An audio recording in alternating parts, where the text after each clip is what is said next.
পেঁয়াজ, আদা, রসুন ছাড়াই চিকেন রান্না করা যায়। এর জন্য নিতে হবে কাজু, পোস্ত, মগজদানা, বড় এলাচ আর কাঁচা লঙ্কা। আমি এর জন্য বোনলেস চিকেন নিয়েছি, আপনারা চাইলেন উইথ বোনও চিকেন নিতে পারেন। এবার ওই সমস্ত উপকরণগুলিকে পেস্ট করে চিকেনের সাথে অ্যাড করে দিলাম। এবার অ্যাড করলাম টক দই, তারপর অ্যাড করলাম ক্রিম, এবার অ্যাড করলাম পেঁয়াজ বেরেস্তার তেল, দিলাম কেওড়া জল, অল্প হলুদ।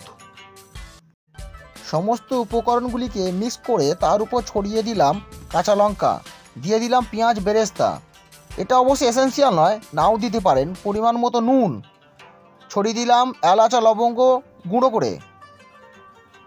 এবার দিলাম এক টুকরো বাটার।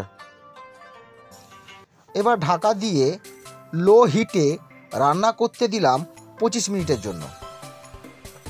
25 মিনিট পর খুলে দেখবেন সুন্দর এভাবে তৈরি হয়ে যাচ্ছে চিকেন, শাহি দম চিকেন। জমে যাবে রাইসের সাথে।